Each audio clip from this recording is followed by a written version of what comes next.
Welcome back into the Postgame Show here on a Wednesday afternoon. Jay Phillips, Elijah Campbell with you. Just texting our good friend Derek Scott. He says, "What time do you want me?" And I'm like, "We're above the ticket lobby. Come on up." So y'all are getting a live look at me texting. Yeah, giving the people what they want. I remember waking up one morning before getting the job here, and I was like, man, I'm really excited to listen to Jay Phillips and Terry Ford today. I really hope I can hear Jay text. I'm texting somebody. I really hope Jay's texting somebody. And for the longest time, I never got to hear it. But today, Well, our dreams have come true. That's what we're all here for. Our dreams have come true. Thank you very much. Look, there he is. Just like that. He's got the script Carolina shirt on, everything. We summoned him right like that. So good stuff. Derek will sit down with us here in just a second. We will have some sound a little bit later on from Dow Loggins and Clayton White, the head of Carolina A&M, this Saturday. Great pressers today. Yeah, from both of them. It was really fun to listen to. Good. Didn't get to attend, but I got to take a listen, and you got a lot of really good stuff from Dow. Yeah, today, and Clayton was in a pretty good mood. I think they feel pretty good between Shane, Dowell, and Clayton the last 2 days. Right. Vibes are up. Good. They must feel pretty good going into this game. Good. Well, let's see if Derek Scott's in a good mood and if his vibes are up. How are you? My vibes are up. Yeah, good. Yeah, I think so. Yeah. How's shoot around? We were gonna look, and then you didn't. You didn't sneak a peek. No, I didn't. What kind of media members are you? Well, tried. I got zapped. I don't want to get. You guys have upped the security here. I don't like getting hollered at. I got yelled at once by Raleigh Massimino.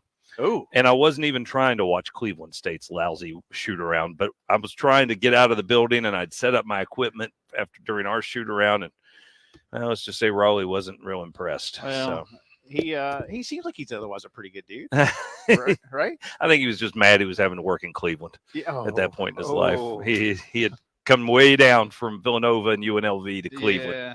Well, you still got to make it. It's a living. Yeah, exactly. Elijah enjoyed Cleveland last year, didn't you? Yeah, I mean, well, it surpassed my expectations, which were like ground level low. Right. So the fact that it just wasn't that, a close friend of mine who is from like the Cleveland area describes it as looking like Russia whenever wintertime rolls around. That's a great comp. So I was like, really, you know what? My expectations are like ground level.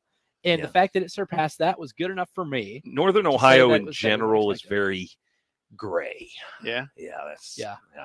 I told somebody I did a decade in the Mid-American Conference, and I don't think I ever went to Bowling Green when the sun shined. Oh. Not once. I couldn't recall it. So you can't prove the sun has ever shone on Bowling Green State University. Actually, I now have confirmation because a good friend's child is now enrolled there. When they went up there to drop them off, they confirmed it was a beautiful, actually hot day in August. I said, well, see, it does happen. I just wasn't aware of it. Well, you made up for it by living here for a long time. Absolutely. Yes. It does it gets hot here like twice a year. Yeah. Your blood thins out a little bit when you go from Ohio to South Carolina, for sure. I've made a mistake in wearing this vest today. Again, I needed to wear something with station gear, and I thought this was the easiest, and I'm regretting this decision, but that's a story for another day. You have an exhibition game tonight. Obviously, it's a school very close to Coach Parris's heart. Yes. But it's a team South Carolina, dare I say, should and likely will beat tonight. But what do you feel like they most want to learn about themselves right now? Is there anything that's – I mean, you can always get better, so I don't mean it that way. But what do you think might still be a missing piece? Yeah, I think the roles on the perimeter – how many minutes go where, who's really going to be the take charge guy. It's the answer you get when you ask that, because I just asked that for our pregame interview about Talon's not here, who steps into those shoes. And I received one of those answers that I pretty much expected. It is at this point in time viewed as committee, because what are you going to do? Throw it all on one person, and just say, well, Jamari's our guy now. Of course, you're not going to do that. No head coach would do that. But, I think we're all curious to see how Mr. Thomas fares in this setting, stepping his game up from the the MEAC. And then, a guy like Jacoby Wright, who's now a senior. He's been here. He's been here a long time. He's played a lot of important minutes. And I'm sure he aspires to be the lead guy with this offense now. So, yeah, I'm real curious to see how those minutes come together between those two and the other perimeter players. You mentioned Talon Cooper, and now Jamari Thomas has taken that role, and they're very different types of basketball players for playing the one. How does that change what you think Lamont wants to do? Yeah, at this point, I'm all ears and eyes. I want to see, because he's not a guy who's going to lock you in and say, you got to do it my way. And he recognizes, he's talked about it openly, about how they have different skill sets. I know he wants Thomas to be really aggressive early, because once he gets things more figured out in the system, because that's going to come along, it'll take a little longer for someone who's new. Once he starts figuring that out, then he doesn't have to be as aggressive. He'll know where to pick his spots. But on the front end, I do believe there's this effort to push and press that situation a little bit, because he can be really, really good off the dribble. And in the earliest that we've seen him participate, or heard of him participating, depending on whether you were there or not for the secret scrimmage, it sounded like that was the thing that stood out about him, is his ability to just make plays. And I just watched him rap. He was the last guy off the court to shoot around, and it's not like he doesn't have a good stroke from the outside. You don't hear that much about him, but it's a good looking jump shot. So I'm really curious to see that part of it. And then one thing I'm really interested to see is the step that Colin makes. I mean, last year he misses the first month in some change of the year because of mono. And then by the time he really gets going along, I think you could make the case that he was the most important player on that basketball team. And once he kind of hit his stride, you saw what the NBA upside is for him. What step do you think he needs to be able to take this year, now that he's going to be relied upon more than he was last year to facilitate a lot of this offense? Well, you kind of, your 2 points there play off of each other. He was late to the party, and so the offense was already established, and the scouting reports are out there, and who you had to focus on, whether it was Michi or BJ or Talon, and that allowed him to really evolve without being the focus. Well, this year that's not the case. He will be the focus. So how does he handle being the focus of defensives? He will be. And then if they are going to be more intently focused on surrounding him and crowding him, can he step out to the perimeter occasionally where they won't and make people pay? Can he hit some threes? Because I continue to remind people that before mono happened I guess not last summer, but that first summer of him being a part of this program, when they went on their international trip, he was making perimeter shots. No one said then, oh, this is a guy who's got to play in the paint. And then as the season, after he got healthy, Coach, as John Whittle pointed out in an article this morning, Coach told him, hey, that's not your role with this team. It will be, but right now you're an interior guy. If we're going to have a big guy step out and pick and pop situations, it's going to be BJ. And he accepted that and had a great period of time there between, as you said, his return and the end of the season. But I do think you'll see the evolution happen this year. I know they want to see it, and he needs to see it for his own professional future, but this team needs to see it for its, best offensive self to come forward. Can you hang around for a minute? I can. All right, good deal. The voice of the Gamecocks, Derek Scott, with us here. 28 minutes after 3 o'clock. Carolina has an exhibition game tonight against the College of Worcester, right here inside Colonial Life Arena. That's a 7 o'clock tip, Derek? Yes. Make sure I'm not 7:30. It's 7 o'clock. I didn't write it down. I should have. That's on me. I'll blame Ford. You know what? I'll blame Gunner. It's preseason. You're all right. Yeah. Okay. No, I still like to blame Gunner for almost anything I can. So let's do it that way. I've already had a chance to do it twice the show already. Well, hey, again, the more opportunities, the better. I actually want to use that international trip as a springboard to our next question with Mr. Scott when the postgame show returns.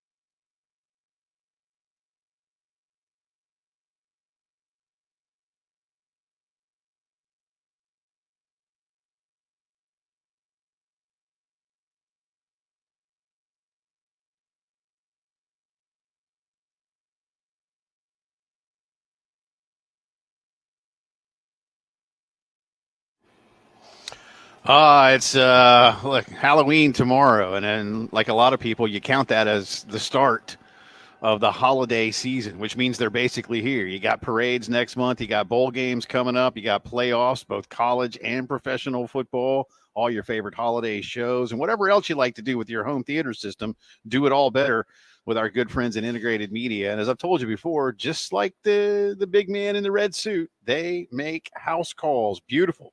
State-of-the-art HD TVs, amazing Dolby Atmos sound systems, ceiling mounted speakers, wall mounted speakers, anything you want like that, or the Sonos speakers you can pick up, move around, upgrade your Wi-Fi for better streaming and gaming. You can even go outdoors with your home theater system. Integrated Media does it all. I love what they've done for me, and I promise you'll love them too. Check them out on Facebook and Instagram. Get some examples. Then call 803-948-8327. Brighten the holidays with Integrated Media.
Talking some Carolina basketball with our good friend, the voice of the Gamecocks, Derek Scott, joining us here at our seat in the lobby of Colonial Life Arena. We are looking at retired numbers and basketball trophies and jerseys and shadow boxes, center court logos from a couple of women's national titles.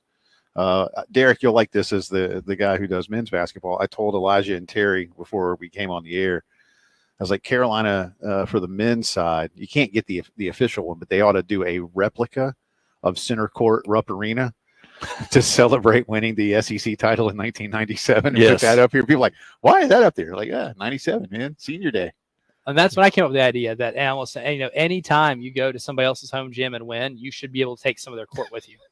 Yeah. It's like basketball imperialism. Well, you should be able to take some of it with you. Tyler said you can do that at football. You can pick up a big handful of turf and just take it with you. And I was like, well, just bring a crowbar to a basketball court. Just take some planks. Pick up a plank. Where's that from? Anyway, but we're up here today, and again tonight at 7, men's basketball exhibition. Dawn and her team had their last exhibition the other night against Clayton State. They will head out to ouch.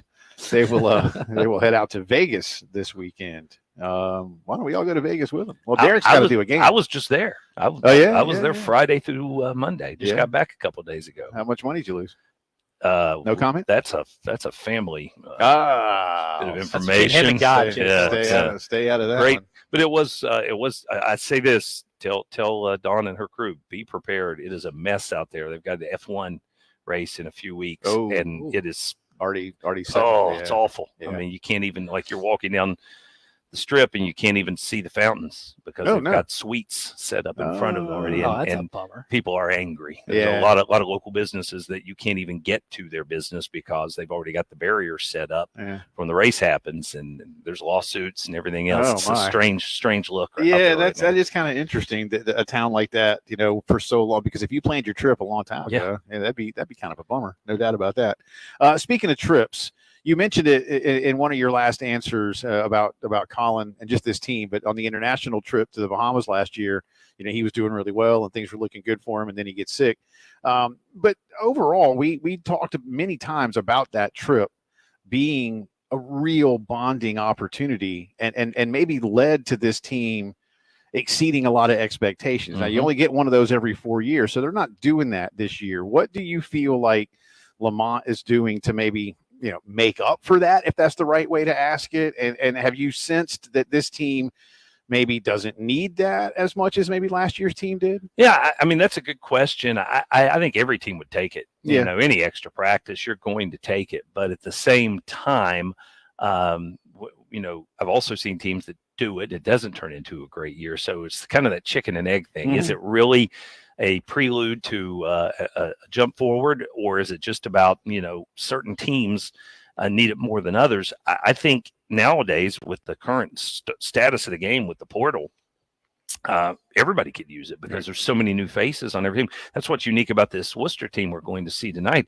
I was going through there when I was putting my charts together. I think I was 9 deep on last year's stat sheet before I found somebody who wasn't still on the team. They are very much a veteran squad, and they're used to playing together.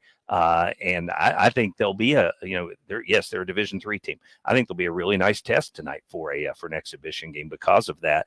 But yeah, any team that breaks in a lot of new faces, they're going to want that more than others would.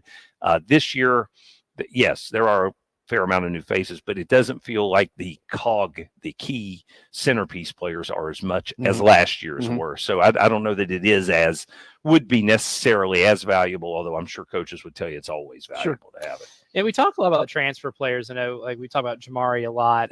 Nick Pringle obviously is going to play a big role in this, a guy who's played just a ton of college basketball.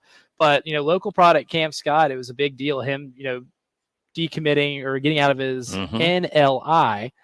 I said that too fast. I know, right? From Texas to be able to come here.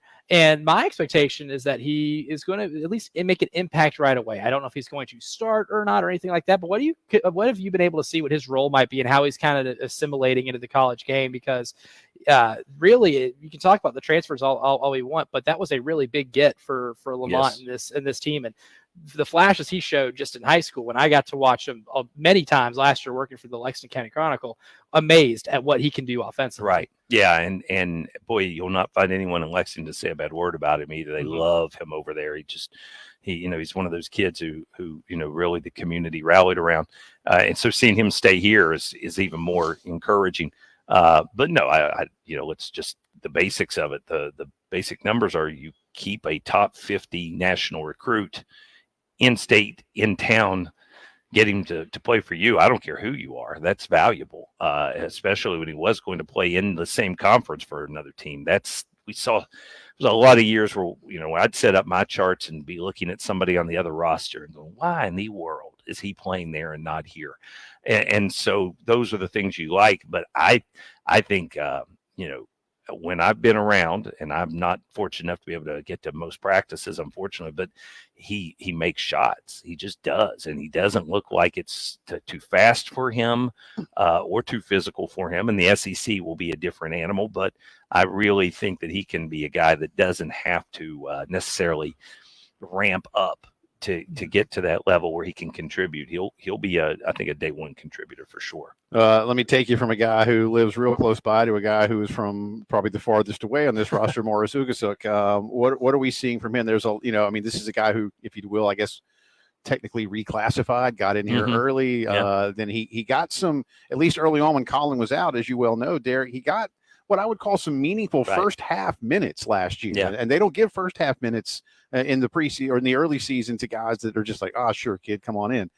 Where is he now, physically, mentally ready to go in terms of a second year in this program? Well, he's up to 170, right. Which, considering he rolled into town at 140, that's significant. He's put 30 pounds on, and I asked him how many meals a day he eats, and he says, they keep after him, but there's only so much you can do. But no, that's a lot of weight. Yeah, it is. 30 that's pounds a lot is of weight. A lot of weight. And you'll look at him and go, what? And you go, well, you had to see him then to believe it, because he's still hardly bulky. Right. But no, I think that Morris is a guy that, he's still a steady Eddie kind of performer. And so he'll be in the mix. I just think that, the other folks you've got between Zach Davis and Cam Scott, and then your 2 point guards we talked about earlier, I just feel like he's probably in that fifth spot right now. And so you'll see him some early on, but then the question is, how do you make that turn into more consistent minutes? That's going to be a challenge for him. But he's certainly not done anything wrong. He's not done anything to back up in the system.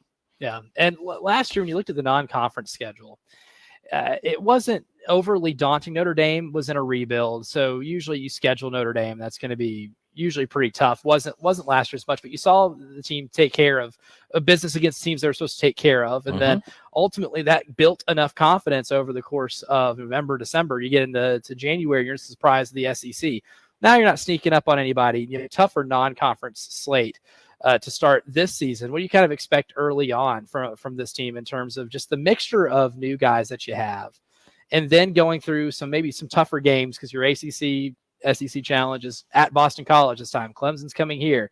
Clemson's got a pretty good team coming back too. They went to the Elite Eight last year. It's going to be a little bit tougher. You have a non-conference tournament too that you're going to, where you can play two really good teams. Yeah, I'm as enthused about this team as any I could recall, but at the same time, I'm also not confident that I know what to expect. That's just the honest answer is, your guard play in college basketball still dictates everything. And so when you say you lose your two best in Michi and Talon off of, a team that went to the NCAA tournament, I don't think anybody should act like they know what to expect from how quickly it comes together, or what it looks like as it comes together. So I'm here for the experience myself. I'm not going to sit here and tell you I know, because I don't. I think it's something we're all interested in seeing together. But I also think that Coach Paris is probably looking at these early season games as kind of being back in the lab and figuring out himself. Okay, how do these combos look on the court together? 5-man combos or 3-man perimeter combos, how do they fit? And what are certain people's roles probably best served as being? So I think we're all kind of, in the same boat waiting to see on that one. Derek Scott hanging out with us here. Jay and Elijah, we are in the upper lobby right above the ticket office at Colonial Life Arena ahead of tonight's 7 o'clock tip exhibition game against Lamont Paris's alma mater, the College of Worcester. More to do with Derek, Derek Scott, not Brad Scott. He's not coming back.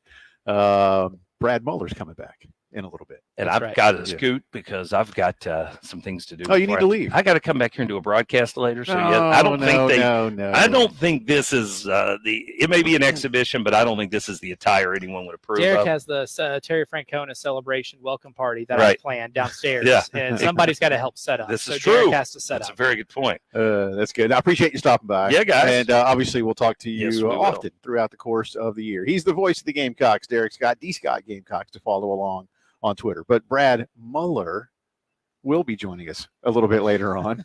Not the former Gamecock football coach, Brad Scott. Although that was good of me to say it that way. And we have sound from football coaches, Dowell Loggins, Clayton White. Lots to do on this Wednesday. It's the Postgame Show.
Mm. 11 minutes in front of 4 o'clock on this Wednesday afternoon. Welcome back into the Postgame Show. Jay and Elijah with you. As you just heard, we are indeed broadcasting live from CLA. Thanks to Derek for joining us. Terry Ford now manning master control back in the Herndon Chevy Studios, which is, where am I? That way. There you go. Over there. Back that way. That way, Yep. somewhere. But in here tonight, getting a few things ready. I did the long walk around the concourse when I got here and all the different food offerings and whatnot. There's some pretty good sounding stuff in here, man. There is all over the place. But our guy TK brought us a little snack. Appreciate that. Oh, I ate way too much of that chicken. Yeah, so way it's too much. pretty good, man. Pretty Done good. Messed up. He's awesome. But appreciate that. And again, thanks to Derek. And again, Brad Muller set to join us here at the table around 4:30 or so. And next hour, Elijah has some sound for us. A very, as you said, an engaging, very engaging press conference today from For Dow both Loggins guys. and Clayton. Yeah, both guys very engaging. Carolina, let's see. That's just the women's schedule. Do we have the men's schedule? I don't have that in front of me. I say we'll talk women's basketball next hour. That's all right. I've got it up here. I know North Florida coming in. This But- is all the schedules. But this, we talked a lot about what this team did last year when it kind of, I don't want to say it took Columbia by storm. I don't want to go that far with it, right? But I mean, it's been difficult. Let's be honest. Mhm. It's been difficult to really get a lot of major interest in basketball. And last year, for the first time in a long time, that was not the case. For men's basketball, I mean, of course. And this year, I mean, I've had a lot of people asking me, and I it's cool. I like it. Like, hey, how's Lamont going to be? Hey, what are you hearing about this or that? And I don't want to be overly cynical here, Elijah, but for a lot of years, it was like, well, all right, when's baseball? I mean, and that's not really an exaggeration. A lull before baseball season. So I think it's great. But again, I like the fact that they've reset some expectations. And on that note, to use that word, today, Bill Gunner and I did our Gamecocks Plus TV show, The Cocktail Hour, which we love doing. And our good friend Dakota Watson is our producer director. And he's also working on a new streaming series at Gamecocks Plus called Changing Expectations. And it follows the men's basketball team in terms of what they're doing. And that new episode will be out this week on Gamecocks Plus, which again, you have if you're a Gamecock Club member. Make sure you check that out for all kinds of stuff, including Gunner and me. Free plug or shameless plug. But in all seriousness, that's just it. It's expectations don't really, they aren't real big. And you had a question last week, and I actually referenced our poll the poll you put out last week on our TV show today. I still think that expecting this team to make the Sweet 16 is a really big ask. It's a terrific hope, and want. Everybody wants to, right? But at the same time, I think it's fair now, and I would think Lamont would agree, it's fair to now believe that this basketball team will be in the mix to make the NCAA tournament. I've always been one that has said, too, for all the, for the times that South Carolina, under Coach Odom, I mean, played for 3 NITs and won 2 of them. Like, it was fun. But I'll take losing the opening round of the NCAA tournament over winning the NIT in a year. I promise you. And so my point being, an expectation that says, hey, at least be in the mix, at least be, and when I say on the bubble, I don't mean like, scrapping and clawing and hoping. But what I mean is, even if you're on the bubble, you're in the conversation. There's been a lot of years when around here, that's just not the case. Yeah. And well, here's the thing that needs to be understood too. It's just how good the conference you're in is. I mean, Never been better. AP, there are I think 9 teams in the top that's AP right. or the AP top 25. That's never happened in the SEC to start the year. The Big 12, I think, is still the best league in college basketball. The Big 12 only got 6. And Jerry Palm from CBS, his bracketology, guess how many SEC teams he has in there? 10, 11? 11. Yeah. 11 SEC teams, meaning only 5 would not be making the NCAA tournament. This is a loaded conference with a lot of teams that got a whole lot better. And you look at the top of the league, you look at teams like Alabama, who preseason top 5, going to be a team that possibly wins the national championship. They are a legit contender to win the national championship. Auburn, legit contender to win the national championship. Texas A&M, returns basically everybody back on Right. a team that gave Houston everything it could humanly handle in that second round, and a team that underachieved the first 3 months of the year Mhm. and then really picked it up towards the end. And then of course Tennessee. Didn't even mention Tennessee. Tennessee's a top 15 team to start the year, and that's a team that is going to look a whole lot different. But they added like 3 elite 3-point shooters from guys at their position. Right.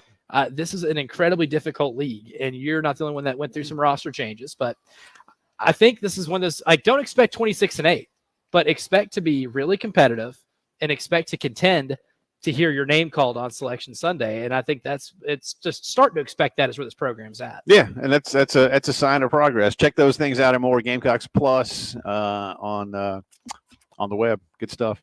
All right, hour number 1 is in the books. Thanks again to Derek Scott, Brad Muller coming up. We got a lot of sound from football as well. Jay and Elijah from CLA. It's the postgame show. Be right back.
4 o'clock on this Wednesday afternoon. Welcome back in. Second hour of the Postgame Show coming at you from Colonial Life Arena in downtown Columbia. Along with Elijah Campbell, I'm Jay Phillips. Terry Ford at Master Control back in the studio about a mile away, more up that way. Still downtown, just up that way. But tonight, 3 hours from now, actually, Gamecocks and the College of Worcester, Lamont Paris's alma mater, will go head-to-head here at CLA. Come on out. Derek and Casey will have the call on GamecocksOnline.com or on the app. If you have it. If you have the Gamecock app. So make sure you get that if you want to listen in. And then they'll have the regular season opener on Monday, which, of course, will be right here. Speaking of things on the network, real quick, Shane Beamer, Todd Ellis, tomorrow night at 6, right after we are done. That's on the game here in Columbia and over along the Grand Strand. So looking forward to doing that. And Friday night, Justin and Elijah with that high school scoreboard thing. Yeah, we had a lot of fun doing that. Yeah, good. It's been rock and rolling. Big week this week. Does Justin always wear his Braves cap into the studio? Sometimes he'll wear a Falcons one, and then I throw. What are out the like AC Florida Falcons? I wish. The Atlanta Falcons? There is a team in. It's a football team. Yeah, that's what I thought. Right? You don't remember? It was the That was the 2017 Super Bowl. They won it. They're up 28-3. They ran away with a huge lead in the Super Bowl. They cruised to victory. At least I assume they did. I stopped watching after 3 quarters. Oh, yeah. I think they still won. I think they did too. You can check that out. It's a Super Bowl championship. How can you forget? There you go. I think the Broncos played the Falcons in the Super Bowl once. They did. The Broncos did not make that one as dramatic. No, but one of the Falcons did for the wrong reasons before the game. But that's another story altogether. Don't even think I remember that. No, that was a little too young. I was a little too young for that one. I think I was like. I think a lot of people are too young to hear that story. I think I was either 3 or 4 years old. Terry Ford, you want to pull your microphone up real quick without telling the story, but I know you remember what it is that I am talking about before that Falcons Broncos Super Bowl nearly 30 years ago. Yes. Yeah, something about a Falcon player who won, I believe, NFL Man of the Year was then caught in a very bad situation. Compromising position with somebody. It wasn't his wife. Oh, lovely. Dun, dun, dun. Lovely. Yeah. Not a distracting thing before a Super Bowl at all. Now, it cast a little bit of a pall over the Super Bowl. As if they needed it. For the Falcons that season. But hey, whatever it takes. I do know that it was miraculous they even got to the Super Bowl because of who they had to beat in the NFC Championship. Yeah, that's good for Atlanta, but they've been a couple times now. We'll see if they can get there again. But anyway, all right. We got some football to discuss. Carolina coordinators today, Dow Loggins and Clayton White, speaking ahead of the A&M game. A&M still favored by 2.5 points, and over under, depending on where you look, moved a little bit. I saw 46.5 this morning, so a little bit of movement north on the over under, but still mid 40s, which still feels about right. I'm expecting it's a tough one to more of a defensive struggle, which again is why it'll be 34-31. Why? Yeah, that's why it's going to be a shootout. Why neither team will be able to stop each other's running game. That's why. Yeah. But if you just tuned in, Elijah's saying that again, Dow Loggins in an upbeat mood today. So what do you got? Yeah, I mean, there was he elaborated on the stuff, and I want to play this clip too because this is something I talked about with Clark Brooks on Friday from SEC StatCat, talking about this offense's easy buttons, what they are, and what is it that you do best that you can maybe rely upon throughout games to be able to get yourself in the best position to be able to score enough points so you're not wasting this defense's efforts, right? And a lot of that was like the RPOs, not the RPOs, like the orbit motions, a lot of the at-snap motions. They use at-snap motions more than most teams in the SEC, and they're incredibly successful whenever they use those type of things right there. And some of the things that they do oftentimes with those orbit motions, at-snap motions, is running the triple option out of that. Jordan Kay asked a fantastic question to Dowell today, talking about the triple option, if that's something that he uses to get the offensive line mobile, right? To when you have a vulnerable offensive line, that maybe that's something that can help negate that offensive line. So he asked the question, and this was Dowell's answer. Cut number 5. As well, and so there's different ways to do it. Last year we moved the pocket a little bit more with Spence because he threw so well on the run. Also, so you have to find different ways to do that, whether it's perimeter throws, whether it's triple options, whether it's zone reads. Those things have been good for us. We've had a couple exchange issues that obviously we need to clean up, but there's different ways you got to find those ways to attack 53 1/3. And that has been our method of it right now, because we do get more 9 technique. We do get more zone read. So you're getting more mesh charges where the defensive end is rushing at the quarterback. So boots and nakeds and all those things aren't as advantageous to your offense as doing some different things like triple option. It's going to be interesting to see, and I think there's another cut in here that you have for us on, what they kind of did in the bye week. But is there a sense of, how do I phrase this, Lenoris growing into what Dowell wants from him, and relating it at the same time to the things that Lenoris does best? This has to be a two-way street relationship, right? And I wonder, with Lenoris, and I think I can be guilty. I'm talking about myself here and others that have talked about it, but I'll talk about myself. I think we can be guilty of maybe overstating the time Lenoris missed and saying how much that might have impacted this team. But I don't want to undersell it either and say it had no impact, because it definitely had an impact on the ball club. But where are they now? Because, in the Alabama and Oklahoma games, and look, Oklahoma was a little bit different. They might have dialed it back even if they said they didn't. But we've seen Lenoris making, again, a couple of bad mistakes. I get it. And those do overshadow a lot of good. Because that's the worst part with the quarterback position, right? Is you can throw for 350 yards in a game. You can throw for 2 or 3 touchdowns, but if you make the one interception right before the end of the game and it costs you, that's what people are going to remember. You can play like Lenoris did in the Alabama game, where he did almost everything correctly, everything that is asked of him, with one big exception. That's fumbling the football at the mesh point at a crucial time in the game when you have a chance to step on Alabama's throat and take them out of this game. That's kind of the duality of this quarterback position, right? So now you're just trying to get him to where he can channel what he did in that Alabama game without making a lot of those turnovers that he's made that have honestly hurt you at points this year. So, I mean, that's kind of the challenge that this offense, or that Dow Loggins has.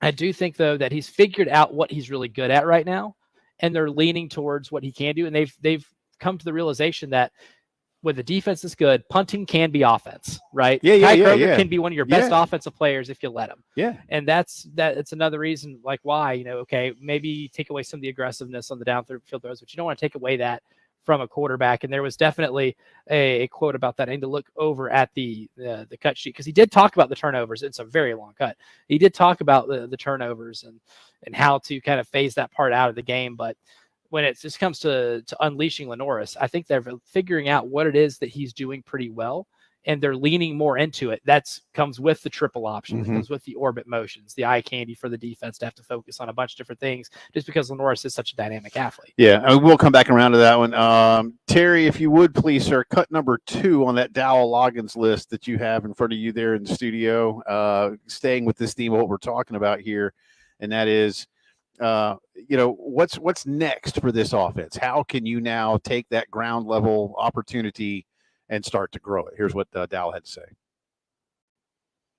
Win this game, play well in this game. I understand the question, but in 5 weeks, this is 1 week for us. We're playing a heck of an opponent, a really good defense that's really good at stopping the run. They're really good at creating turnovers. They're really good at rushing the passer. So we're not thinking about past 10 minutes from now and starting to study the red area and making sure we're doing the things to put our offense and our players in position to be successful. So, again, can't go too far with it. And I don't know, look, Dowell doesn't want to go, well, here's what we plan to do this week. We're going to allow, X, Y, and Z. Here's the game plan. Yes. Yeah. But, how much more can it open up? How much more does it need to? How much have we not seen of some of the basics even? These are some different questions that we have for this offense, but I think there's a lot of potential there for Lenoris. And, you don't, I say you feel badly for him. I mean, he knows he made the mistakes. He talked about it in his press conference a couple of weeks ago. I can't sit there and dwell on it, because then all I'm going to do is think about, hey, don't fumble it, don't turn it over, whatever it is, but there's so much around this kid. And if the other parts, kind of come together for him? And have you been able to do some of that? And how much do you take away from just how good A&M really looked in that last, say, 20 minutes, especially of the game Saturday night, where they just seemed to hit another level? Where that defense specifically forcing a player like Garrett Nussmeier, who, yes, this is Garrett Nussmeier's first season fully starting, but Garrett Nussmeier before the season has played complete games and has played some very meaningful football for LSU in a reserve role before this year. That's a guy that doesn't make a lot of turnovers. A&M turned him over 3 times. And they turned those 3 turnovers into 17 points. That was the entire difference. And the look on his face on one of them, he was mystified. He was duped. Yeah. He felt like he got completely duped. Torian York basically baited him in to throw into the check down. What every offense coordinator, quarterback coach will tell you, you have nothing downfield. That's what the check down's there for, right? He had nothing downfield. The pocket was collapsing. He thought he had a check down, the easiest pass a quarterback can make. And Torian York just baited him into making that pass, jumped behind it, picked it off, and bam, A&M's got the ball in LSU territory. Like watching that on film, like even, if someone like Lenoris, who's as young as he is in his first year as a starter, has to watch that. And you have to be hyper vigilant of what this defense is going to do. Mike Elko is a defensive mastermind. That is how he has made his money before getting that head coaching job at Duke. And now that's what he's doing at Texas A&M in terms of revamping their defense to make them not just physical, but incredibly smart on that side of the ball too. In that spot, and I know this is not a question that you or I can answer directly because we haven't seen it happen yet, but is that a spot where Lenoris doesn't throw the football? That's a really good question. It might be a spot where Lenoris should maybe take off and run, get out of bounds. That's what I mean. And that's the thing. Garrett Nussmeier doesn't have that type of athleticism. He can't scoop Nussmeier, like and I'm not faulting Garrett for this because again, I think he's going to be very good at the next level. I really do. I think so too. He's got a lot of he wants to make the throw, which is again, I'm not going like, oh, dude, you got to run. Like there are times when anybody's going to learn that, but he wants to make the throw, and I appreciate that. I do, and it did not work the other night. And again, if you've seen that still shot, especially of him, he really does. He had no idea. It's like that guy materialized. Oh yeah, like he just came out of thin air and picked that off, or he teleported. You thought that Torian York was on the other 40-yard line, teleported right in front of the ball and picked it off, and he just saw a magic trick. And I just think for Lenoris, if he is in that same situation, he might, he just may say, well, all right, I got to go. And what's the emphasis going to be on Saturday? Right. How much of an emphasis is it going to be to, once that pocket collapses, get the hell out of there and run? And that's something I'm really fascinated about is how much time they're going to give them, because we talk about quarterbacks all the time, especially in the NFL. I mean, I was reading through kind of like a discussion today. Perry Orth was tweeting about Anthony Richardson getting benched and how there's a NFL quarterback development problem with a bunch of these young guys because they're having to go through so many progressions. Sometimes you have to be one read and go, or it was very fascinating thread. And that made me think about it too. Like this year is one of those things now where, hey, this is plan A, this is the option. Plan B is to get the hell out of there and use that athleticism, that God-given athleticism that you have, and that body that you have, being built like a linebacker to get out there and move the chains. I can fix that for him in the NFL. Start a minor league. I teed you right up. Thank you. Teed you up perfectly. Yeah, I know. I don't talk about that a lot, but you haven't. You actually never have. Terry Ford is in the studio right now, rolling his eyes while knowing I am right about that. I think Terry just blacked out. Actually. Start a developmental league NFL, and then you can, wait for it. Develop your players. Oh my God. And your coaches and your refs. I take a nap. It's bizarre. Or we can sit here and just complain about the fact that a lot of players in the NFL and coaches and refs need further development. But God forbid that you have a developmental league. More from Dowell Loggins and a lot more basketball to get to. Brad Muller joining us in just a bit. I'm going to go start screaming the words developmental league all across the Colonial Life Arena. And then we'll come back to the postgame show.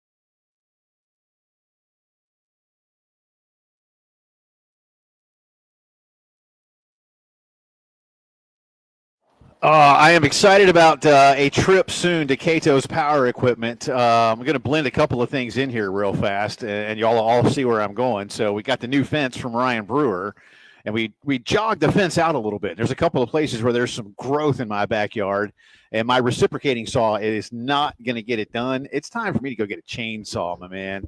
And I'm going to go see Ben Cato and make sure I get the perfect one so that I can get more jobs done in my backyard. Plus, I think I need a new blower too. So if you need those things to keep your yard looking good all the time, no better place than Cato's. They're renting a lot of great equipment now too. You can try it out, see what's right for you. A lot of things that are battery powered now, of course, gas, electric. It's all at Cato's. Whether you cut your own backyard, you do it for a living, see Cato's for excellent sales, service, and advice. Family owned since 1983, 4012 West Beltline Boulevard, and always online at catospowerequipment.com.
Twenty minutes after 4 o'clock on this Wednesday afternoon. Welcome back into the Postgame Show. Jay and Elijah with you. Jeannie's over here making sure we don't burn the place down. She's succeeding. So far. Yeah, no. We're not even halfway through the show, brother. Well, that's true. Don't underestimate my ability to start a fire in a really quick time. She's not going to let us. Plus, there's not a whole, well, there are flammable things here, but not a whole lot like in the immediate area. And they could put it out in time. Maybe. Yeah. Challenge accepted. Just kidding. I'm kidding. I have zero desire to commit arson, ladies and gentlemen. Zero. That was None. good. Nada That whatsoever. was good. That was good. Not, yeah. Before we get back into some sound, I do want to remind you that we, of course, have coverage all afternoon and late into the evening. Carolina A&M. It'll all start at 2:30 on Saturday over at the party lot where our boy Adam Vance has his monogrammed lampshade ready to party. Yeah. That's right. Maybe we should get Ford a monogram lampshade. The one thing, the only downside for Adam Vance wearing the monogram lampshade around his head during the party lot before games is that you can't see the necktie he also has tied around his head. Yeah. Like he's been at the reception of a wedding for 3 hours too long. Well, we don't have to worry about that with Ford because I don't think Ford owns a necktie. No. So there's that. Speaking of arson, he's probably burned all of them just because it's just not his way to go. True. But all starts if anyone at has pictures of him, please send them. 2:30 on Saturday, brought to you by LexMed Orthopedics. Again, from the party lot with Terry and Tyler. Kickoff is at 7:30. Postgame show will follow. Not our postgame show. Different postgame the show. network postgame show. Yes. The one I used to do a long time ago. It was We've done always many a postgame show. Yeah, those postgame shows were a lot of fun when the Gamecocks lost road games. Oh, I'm sure you were very excited to do Yeah, those. they were great, man. They were great. Specifically, maybe one after a big win at Willie B in the year of our Lord 2011. I'm sure that was probably the most fun day of your life. My most memorable my most memorable post-game show, I think, still remains 2010 loss at Kentucky. For 2010, yeah. 2010, the week after beating Alabama. That one was that was terrible. When we were stuck at the Charlotte airport, yes, you were talking about the times that you've been stressed, and you summoned that time right there. Yeah. I know if that was the time you were summoning it in that moment, that it's something that has stuck with you. Yeah, it was just long enough. And what I don't want to go too far down this rabbit hole. But what sticks with me, a lot of things still stick with me about certain games. Like again, like I've told you about this year's Ole Miss game. I'm never going to forget. The scenario in the early minutes of that game. But that Kentucky game, people are like, well, South Carolina had a hangover from beating Alabama. They didn't. They were kicking Kentucky's tail up in Lexington at halftime. And then Marcus Lattimore got hurt. And I'll tell you, that season, because now Marcus didn't get hurt until the next year. But Marcus went down that Kentucky game. Carolina fell apart. Marcus got hurt in the Florida State bowl game, Peach Bowl, and Carolina just fell apart. I mean, it was uncanny, and I mean, but then everything just went to hell that night. I mean, it's like there's no way Kentucky should have won that football game. No way they should have won that football game. And Carolina did not come out flat. They came out on fire. Actually, I think it was 21-10 at halftime. So you can't really call it a hangover. It wasn't, man. It wasn't. Just Marcus went down, and everything just went away. It's the Marcus went down game. You were setting this one up earlier. Cut 7 on the list that you have for me, so I want you to reset this one. This is about avoiding the turnovers and some of the things Dowell was talking about. Yeah, because Texas A&M avoids a ton. Or not avoids. They force a ton of turnovers. I mean, case in point, we just talked about the last segment. The reason they won that LSU game is they picked off Garrett Nussmeier 3 times and turned those into 17 points. And a lot of those touchdown drives that Marcel Reed had for Texas A&M were short fields. And they were short fields due to some interceptions and turnovers. And Garrett Nussmeier, straight up on 2 of the 3, got duped. I think one was just a bad decision. He got duped on 2 out of those 3. So Dowell was kind of asked today, how against a team like this can you avoid turnovers when Lenoris has been at times turnover prone? And this was his response. Absolutely. Like you can see most of the time when you win the turnover battle, that you're going to have a chance to be in the game at the end and you're going to win more than you lose. And you go back and you look, and LSU's a really good offense, and they're playing really well, and they're up 10 points. And then all of a sudden in the second half, they come out and you start feeling the pass rush, and you start feeling that then they start heating them up. They're starting to come after them. And you saw a really experienced quarterback turn the ball over and put the ball in jeopardy. And that's when you play these teams. I call them erasers that have these these NFL players and all these scouts. When you go out there and you see 25 scouts a game, you're like, all right, we know what type of guys that these guys have. They have erasers, and they can get home and they can rush the passer really, really well. when you have speed and you can rush the passer, most time it creates turnovers because that creates this stress. Speed creates stress on offenses. Speed on offense creates stress on defenses. So it's doing the same thing of protecting the ball. But there's a fine line because I think I've told you guys this story. The Titans in 2011, we signed Matt Hasselbeck, who had the opportunity to play for Pete Carroll. And you guys, everyone adapts this philosophy. The ball is a program. The ball is a program. They're talking about ball security and getting turnovers. Well, and he said to me, he's like, hey, he's like, I love Seattle. It was a great opportunity playing for Coach Carroll. It was so cool. Great motivator, great leader of men, had a vision for his program. But he said, when I was as a quarterback, he goes, I had this analogy used as a golfer. He goes, if I tell you right before you're about to putt, don't leave it short, what are you going to do? You'll leave it short. So then you're telling your quarterback, hey, don't turn it over. Take care of the ball. Well, now you're taking away some of their aggressiveness. You're taking away some of their ability to make plays off schedule. So it's a fine line but you got to coach technique. You got to make sure that you double in trouble. Like when there's two guys around you, that you're covering the ball, that you have the right points of pressure, that as a quarterback, you know when the journey's over. Like you know when to throw the ball away. You got to win you want to end every series with a kick, whether it be a field goal, an extra point, or a punt. Like punting's okay in some of these games in these SEC defensive matchups that like where you start watching the same in the game, like you get in these pass situations, 3rd and 10 pluses, 3rd and 7 pluses. And this Coach Elko, unbelievable at attacking protections and blitzes. Like does a great job, as good as anyone that in college football that I've watched in 4 years now. So there's a fine line of taking care of the ball, being aggressive. We always tell Lenore's, be aggressive as hell in the timing of the play. When the play starts when you're hit, like we talk about coaching through their feet. The feet lead the eyes. So now it's, hey, 1 hitch there, 2 hitch there, 3 hitches, check the ball down. And so it's learning the timing. So all of that plays into taking care of the football as well.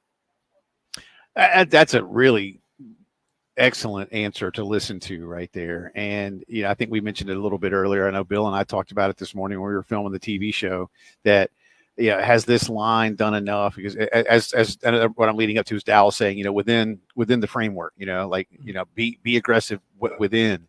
You can't. There is a line, and it's almost a wall, not just a line. It's like if you hit that wall, you're going to be in trouble there. But be as aggressive as you can up until that moment.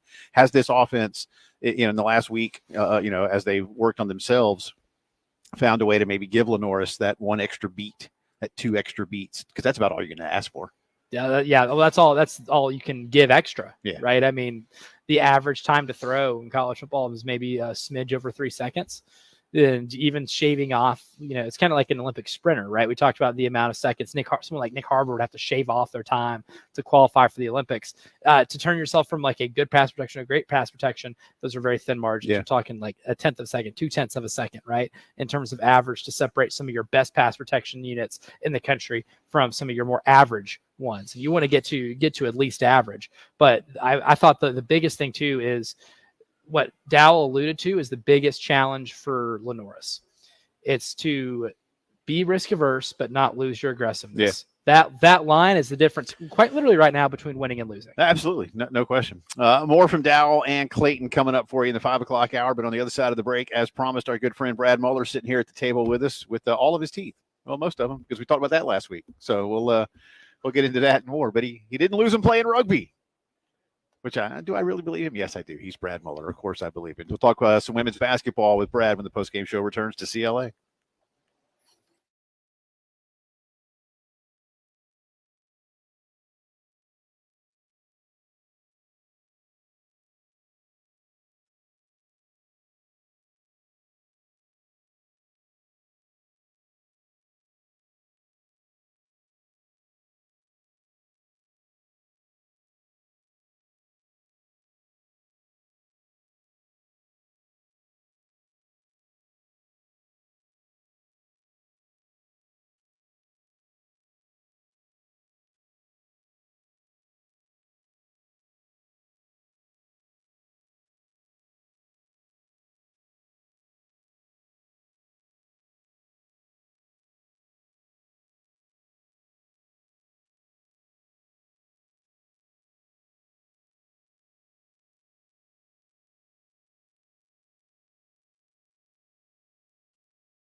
From the WIS Traffic Studios, I'm Elijah Campbell. A few accidents to get to. They're causing some issues on the roadways. We got an accident on Bluff Road at Highway 48 at I-77.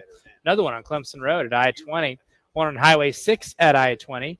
Got a pair of them on 20 westbound. One's over at Clemson Road near exit 80, and the other one at US 1 near exit 58. Have an accident on I-77 northbound at Garner's Ferry Road near exit 9. And lastly, one on Piney Grove Road at I-26.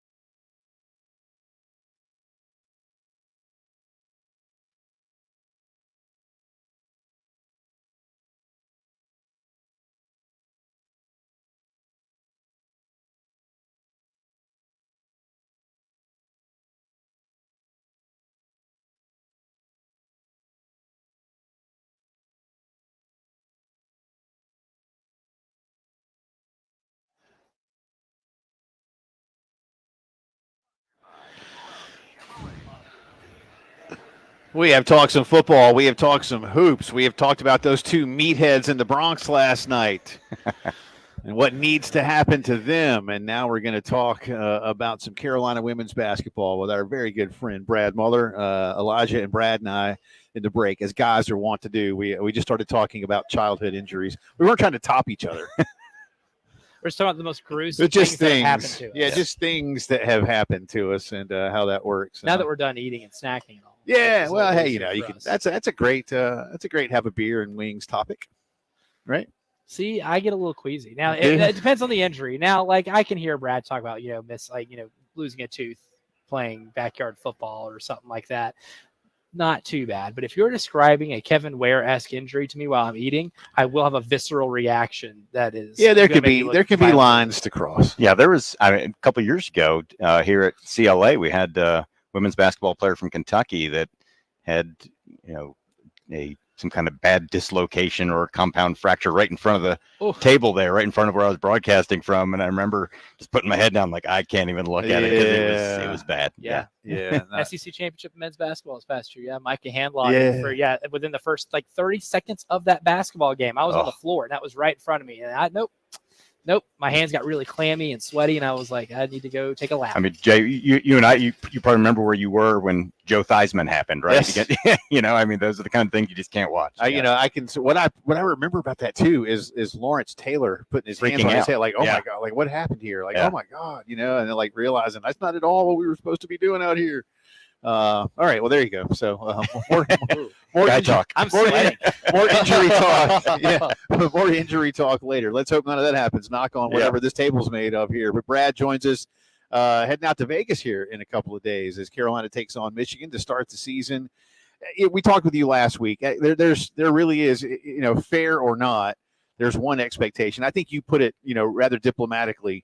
Look, you certainly expect them to get to the Final Four. And at that point, you do take chances because it's hard to win 6 games in a row. It's hard to win every game you play, and yet somehow South Carolina did that last season. I know they have high expectations for themselves right now, but as you saw another exhibition the other night, and I realized they were playing an overmatched opponent, what more did you gather about how Dawn wants to utilize this roster? Because let's face it, she's going to start 5 players, and the other 6, 7 that are going to get in could start pretty much everywhere else. Well, it affirmed what we knew, that this team is deep, if not deeper than last year, because some kids are a year older and they're going to play more.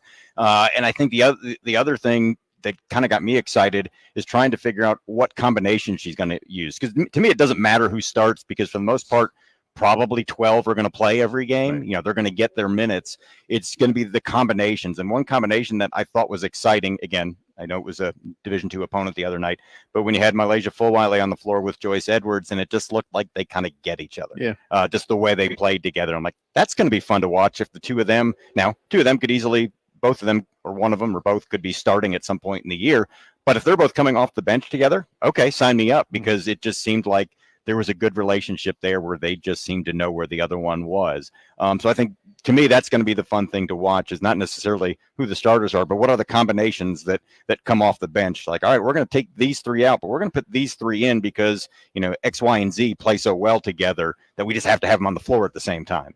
So to me, that's the fun thing to watch as the first few games go, is to see how that fleshes out, like what combinations of bench people coming off the bench work well together, because we know there's tons of talent and what the expectations are, but just who plays well together. And this one thing that's really separated, like take UConn's women's dynasty, for example, right? Mm-hmm. They would have these historic seasons. They have like a ridiculous amount of the undefeated seasons in the history of women's college basketball. Yeah, most of them. What, 30, yeah, I think they have like 8 of like the 13 or 14. I think it's only 10 programs. Yeah, and And they have like most 8 of of those seasons. I mean, it's really stupid. But you're kind of in that territory now where you are expected now. You went undefeated last year. You bring back everybody but, Camilla, basically, and you're going to be expected to have a similar type run dominance last year. This time last year, Raven Johnson is talking about a revenge tour, because that loss to Iowa was a sour, bite at that apple, and it lingered for an entire offseason. Do you think maybe the lack of that would be something that Dawn is concerned about with this team, because they're still really goofy, they're still really loose, and they're true to themselves? But last year, you could tell there was kind of this vitriol of how the season ended. Yeah, I don't know that there's too much concern. I think the bigger concern is, just how are they practicing each day? I think that's what she cares about the most, because, I think Coach knows that, there's a chance they're going to, they're not going to go undefeated, because it just doesn't happen. And it certainly doesn't happen back to back. Even last year, as the season was going on, in my mind, I kept thinking, they're probably going to drop one somewhere, because you don't go undefeated. We saw that the year before when, they won the championship in 22. They had the same team back coming for the 23 season. And unfortunately, the only game they lost is in the Final Four. And that's the only thing people remembered. Forget about the 36 wins, so. Yeah, I think she's more concerned with, are they, if they continue to do what they did last year in terms of preparing themselves and doing things the right way, then it'll take care of itself. And if you lose a game, it's not going to be the end of the world. Nobody wants to lose, obviously, but it's not going to be the end of the world. And as we talked about last week, with the schedule they're going to play this year, with 12 games against teams in the preseason top 25, 8 games against teams in the preseason top 10, there might be a loss in there somewhere based on that schedule. But it's not, if it happens, it happens. I don't think they're going to, try to redesign the wheel if that happens. But yeah, as long as they're doing what they're supposed to. And as Coach said before, she wasn't worried about the team going undefeated last year, because she said they lost in practice to the highlighters. They felt like they've lost before. So, even though that's on a much different stage, they handled some, there was plenty of coaching moments in practice when they would lose to their practice squad. How often, I watch a lot of European soccer, and there's a lot of competitions, and sometimes you just can't have the same starting 11. And I can relate that back to Dawn's team, especially if you have a deep roster, as she clearly does, as we've already talked about here. How many times, Brad, can you recall Dawn maybe specifically having a lineup based on the matchup of the other team, or just and then secondly, in an effort to, hey, player A, you started last week, and player B, I'm gonna let you start tonight, you're still going to get the same minutes. How often do you see those types of situations? I think Dawn's more of a creature of habit. Now, she has changed a lot about how she coaches over the years, especially last year, because of the different personality of her team. So this is by far, not set in stone. But I think she prefers, or in the past has preferred, to have that whatever 5 is going to start, unless there's an injury or someone's not 100% or whatever, that are clearly not playing well, that they're going to try to start that same 5. At least that's what she's done most of the time she's been here, barring, again, someone not playing well or someone getting hurt. I think she likes that consistency. And I think it worked last year, because nobody was really worried about hearing their name called at the beginning of the game, because sometimes the bench players played more than the starters anyway. Yeah. And, we've seen that even throughout her career. I always go back to the 2012 team, which is her first NCAA tournament team. Courtney Newton, who was originally a point guard when she was recruited here. When Dawn got here, she was from the previous coaching staff. She played the 4 for us, the 3 or the 4, and she probably averaged less than 4 points and 4 rebounds per game, but you couldn't keep her out of the starting lineup. Now, she didn't play a ton of minutes, but there was something about her in the starting lineup that just worked. And so, you just kept it that way. Will it be different this year? Could be, because you got 12, 10 or 11 kids that could probably start. But in the past, I think a coach has always been a creature of habit of, liking to have the same. That 2015 season, the first Final Four year, you had Asia Wilson and Elena Coates coming off the bench, 2 All-Americans, and that was fun. That's still kind of amazing to think about because, again, how many schools would that happen? But those kind of things do happen here. More with Brad on this team, again, ahead of their trip to Vegas. And Brad's got an assignment tonight. We'll get into that as well when the postgame show returns to CLA.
All right, welcome back into the post-game show on this Wednesday afternoon. Jay Phillips, Elijah Campbell with you. Our good friend Brad Muller, the voice of Carolina women's basketball, joining us. He is also, I guess not quite the same role, but the voice of Carolina women's soccer At times, a yeah. lot of the time. Yeah, I would do their home games on SEC Network Yeah. Plus. So And about that, 8 games a year. You got that tonight in just a little bit? Yeah, playing Mississippi State, the regular season finale. It was actually a makeup game that was washed out by Hurricane Helene a few weeks ago, and should be interesting. 2 top 25 teams. Yep. Mississippi State's the regular season SEC They've champ. won a title. Congratulations. Yep, they're number 3 in the nation. Carolina's 14. Should be good. The interesting thing, and you'll appreciate this being a soccer guy, is Mississippi State has allowed all season long 3 goals. Oh, my. And 2 of them were in one game. Their only loss was to Wake Forest, who's a top 3 team as well. They lost 2-1, and they've only given up 1 goal in conference play. So don't expect a whole lot of offense.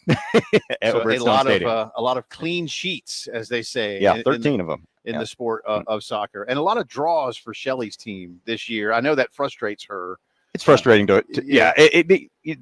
NCAA soccer got rid of overtime a couple of years ago, and you could do a show if you had enough soccer people that wanted to talk about it. Is that good or is it bad? I don't like it because I don't like walking away with no decision. Yeah. Because that's how we are as Americans, right? Yes. We want winners. That's right. I feel like Dick Pepperfield in Semi-Pro. Whenever Will Ferrell, Jackie Moon calls the Tropics off the floor, and Dick Pepperfield goes, and our final score from tonight in St. Louis, inconclusive. That's how I feel every single time. Well, last year I think was the first year without overtime. Carolina, the women had 6 draws.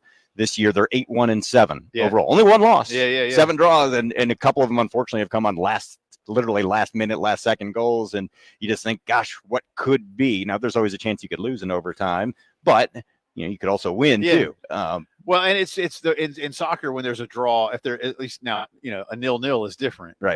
But like for instance, Carolina drawing late in Columbus against Ohio State, they scored that final goal. It's a very different feel when you're the team that scores last in a draw. You feel more like a victory. Obviously, the reverse is true as well. I know soccer folks are good with it, though. Yep. I've talked to a lot of them about that, and I think that's why the NCAA adapted it. It's like that's what the sport is. I know you're right. A lot of Americans don't like that.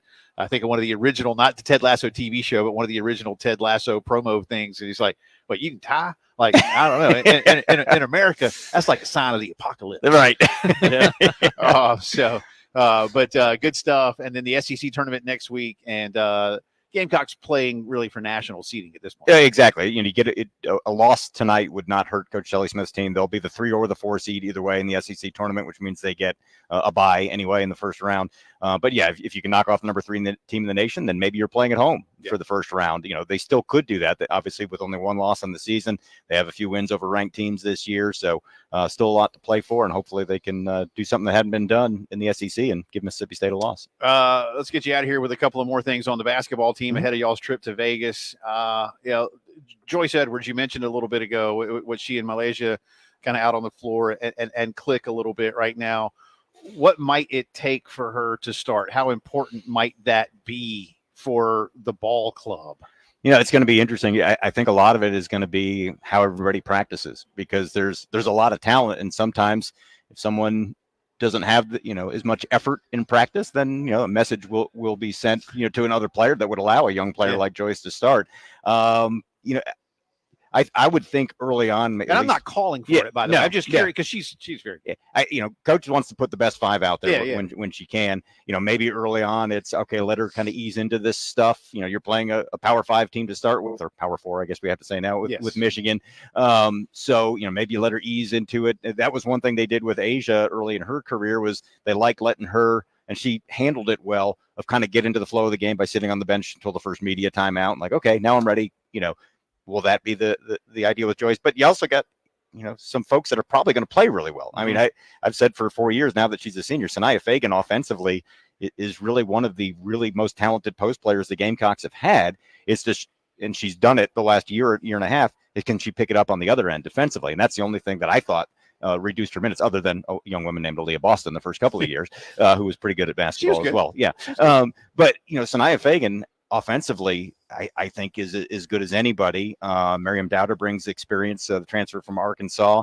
And then you've got, 2 young ones, talked about Joyce, but then Adele Tack, who was actually with the team last year, but she's 6'5", so they got to find minutes for her too. It's really going to be fun to see after a couple of games what the rotation is. I would imagine you'll go with the familiar early, and then just who's practicing well and who's doing all the right things consistently. I don't want to put you on the spot, but remind us who was the starting five on Monday night? Let's see. For Carolina, it was Tahina Paopao, Raven Johnson, I believe Breezy Hall, Sanaya Fagan, and Chloe Kitts. Okay. Yep. Over under 8.5 different starting lineups for this team this year. I'm going to go under. Go under. Yeah. Okay. Yeah. I think they'll settle into a few that they really like. And again, if somebody's banged up or something, they might alter it a little bit, or if somebody's got the hot hand. But again, I think traditionally she likes the familiar things that people kind of know where they stand. And I'm just assuming everybody's going to practice well and and play hard. So. We know that on the men's side, there's a lot of folks around the conference that feel that the SEC has never been deeper or better. Where is the women's side of things from the team depth? I think it's better this year, a lot better than it was last year. Traditionally, the SEC in women's hoops is pretty good, especially top half. Last year, and no disrespect meant to what South Carolina did or any of the other teams, I didn't think top to bottom it was as good as it had been. Kentucky was way down. Some of the other teams that are traditionally good weren't as strong. This year, obviously, South Carolina is good. LSU is still going to be very good, even though they don't have Angel Reese. They've got an excellent roster. They're a top 10 team as well. Texas is in the league now, and South Carolina's going to play them twice. Right. SEC had fun with that. Should have been in the Final Four. Yeah, they're going to be really good. I think top to bottom, top half of the league is going to be really good. I think at least half the teams make the tournament this year. Always good to see you. Appreciate you. And we'll obviously talk a lot. Safe travels out to Vegas. Thank you so much. Don't lose Mrs. Muller's money. No chance. Yeah. And Brad's got the call tonight, Carolina and Mississippi State in women's soccer. Looking forward to that one too. SC Brad 92 to follow on Twitter. Headlines of the day and more from football coaches as the postgame show rolls on from CLA.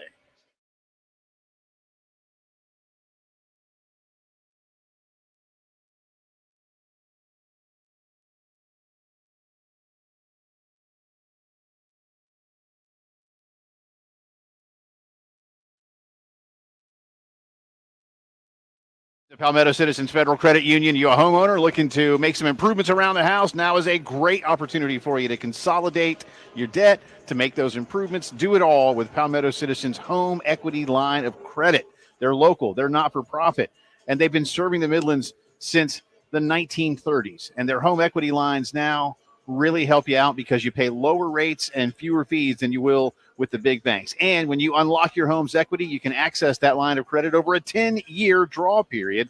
So you're not borrowing all at once, paying interest on that. When you need it, you use it. Maybe you fix up the kitchen now, the bathroom later, get that playroom for the kids, maybe a pool, maybe a new fence. Whatever you need, apply today at palmettocitizens.org or stop into any of their 14 convenient Midlands locations. Join my wife and me as members. Palmetto Citizens, achieve your potential.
And now I will hit you up with some accidents that are making some traffic backups on the roadways. Starting here in Richland County, we got an accident on Bluff Road at Highway 48 at I-77. I-20 westbound at Clemson Road at exit 80. I-20 westbound at US 1 near exit 58. I-26 eastbound between exit 104 and 106. And I-77 northbound at Garners Ferry Road near exit 9.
It is 5 o'clock news time on this Wednesday afternoon, and it's the final hour of the postgame show. Alongside Elijah Campbell, I'm Jay Phillips. I'm disappointed that Elijah will not be going to a Halloween party as Barry Gibb, but we're working on that. You know, really, I mean, I have some shirts in my closet that are 70s. I'm just telling you, you tomorrow. need to take advantage of the look.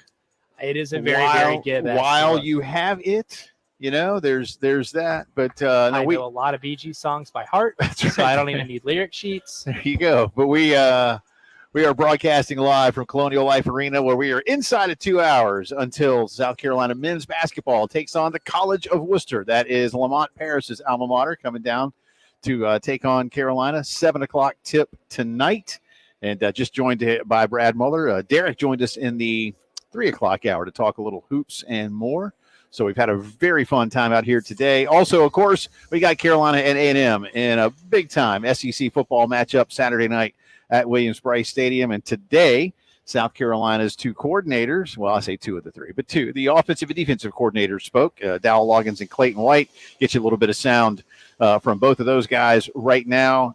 We'll start with Clayton White, and he was asked today about what his defense is going to do to contain one of the rising stars at the SEC, A&M quarterback Marcel Reed. Yes, obviously the announcement probably don't need to be made. We have an idea that obviously definitely going to see both quarterbacks at some point, maybe one or maybe two. But our guys understand rushing quarterbacks in this league. The past couple of weeks have been very mobile guys. I think most of the guys can move around a little bit. Obviously, the quarterback from Oklahoma the previous week that started the game was a mover.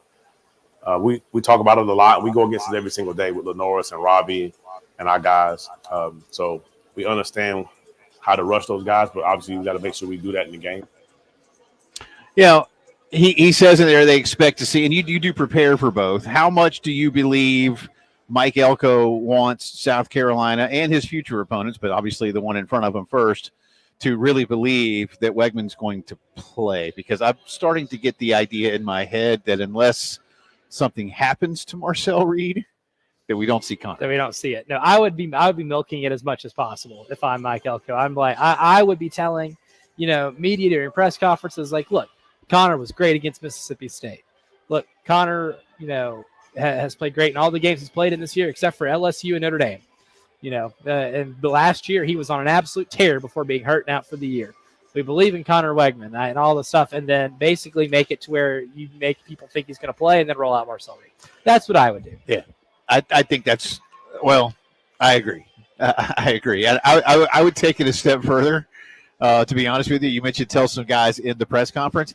I'd be pulling a few guys aside and saying the same thing. Here's a scoop. Hey, yeah. Hey, listen, he's he's looking good. Now, you don't say he's going to start or that he's going to play. You're just like, hey, Seriously, he's looking really good.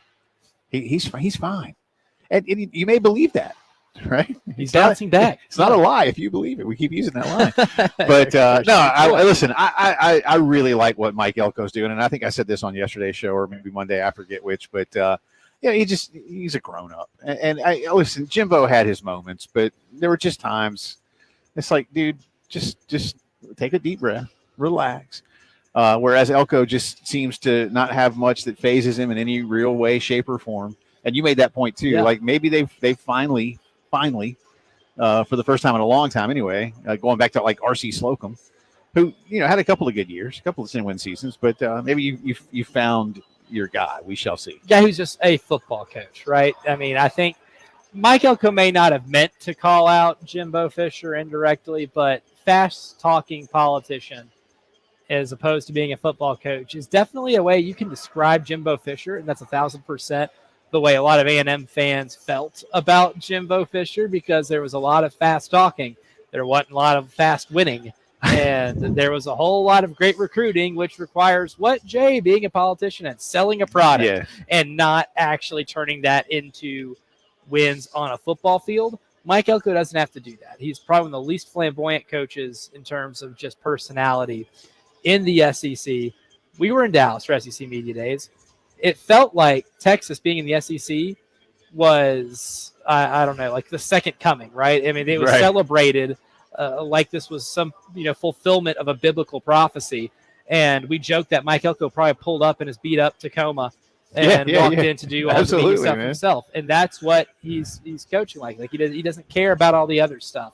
He is here to win football games and maximize his potential as a coach and the potential that he's got on this team, and he's doing a fantastic job. Yeah, he's fun to listen to. Gamecock fans, of course, hope he leaves Columbia disappointed. 7:30 kickoff on Saturday night. Carolina remains a 2.5-point underdog in that one. Going to have to score some points too, and you had another week off to try to work on a few things. Here's Dowell Loggins from his press conference earlier today on how they set priorities for getting better during the bye week. Oh, you always go back and you split it between self-scout and getting ready for Texas A&M. And you want to make sure that you've looked at all your tendencies you have, make sure you're playing to all your strengths, go through and try to figure out why good things are happening, why bad things are happening, and then you fix them.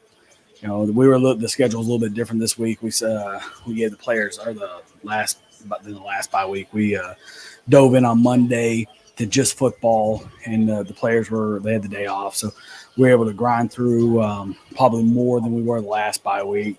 So we're pleased with where we're at this point with the work that we got during that time. I feel like we improved and got better at some areas, and there's definitely improvement that's needed.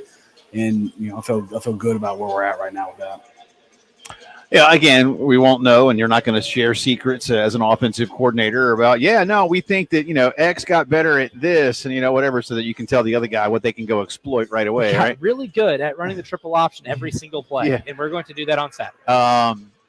And just as a fan, you hope that's – I mean, I'm not saying Dowell's lying, but, I mean, you hope that's the case. And that, because, again, any improvements that you're going to make, these are going to be – they're going to be minor. You cannot go in expecting whatever it is that you might want. Look, is this offensive line suddenly going to just allow no sacks and have however many pancake blocks per guy relative to what they've been doing? I wouldn't expect that. But again, have they done enough to give Lenoris, as you and I mentioned a little bit ago, that extra beat? Because that sometimes might be all you need. Just that one extra second, because you don't have, and it doesn't sound like much, but as you point, I think you made a great analogy. It's like the Olympic sprinter. Hey, man, I need you to go shave off 0.02 of a second, like less than the blink of an eye. But if you don't, guess what? You don't win. Difference between that pass being downfield completed for a touchdown or getting sacked and that ball getting popped out, and now you're turning the ball over in your own territory. We'll see. We have more from both coordinators coming up for you in our full 5:15 segment that focuses on Carolina football. Continuing with our integrated media headlines of the day, Game 5 of the World Series tonight in the Bronx. Last night, of course, the Yankees avoiding the sweep with an 11-4 victory. LA did take the lead early as Freddie Freeman, I believe now, has become the first player to hit home runs in 6 consecutive World Series games. And I know he's the first to do it in the first 4 games of the Of a World Series. Yeah. But Freddie has home runs in 6 consecutive World Series games, going back to the final 2 games for the Braves back in 2021. But it was not enough for the Dodgers, who did not hold on. And LA last night, look, I don't want to say they were like, but I'll kind of say they were, They did not throw their best bullpen arms.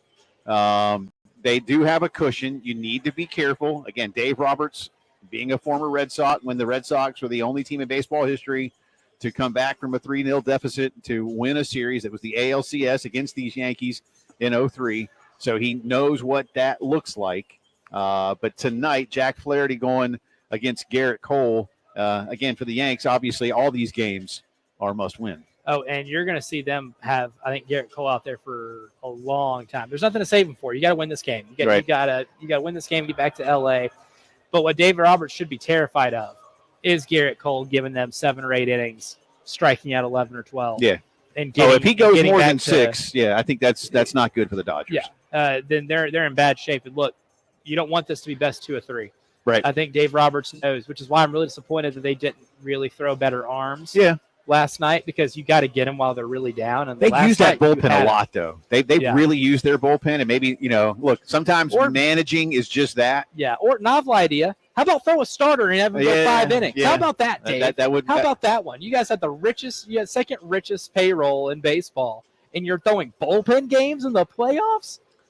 In the World Series. Meanwhile, of course, last night, and I'll blend a little editorializing with the news here, but a couple of morons got kicked out of the game for interfering with Mookie Betts playing a foul ball in right field. If you haven't seen this video yet, I urge you to go look it up, just how stupid these two guys are. One guy grabs Mookie's glove as his glove. They're in the first row of the down the right field line. One guy grabs Mookie's glove and attempts to pry the ball out. And then about 2 seconds later, his buddy, grabs Mookie's right wrist and arm and holds it in place for a second. They did ultimately get the ball out. Now, look, the play was called an out, as it should have been. And again, these two morons were escorted out of Yankee Stadium.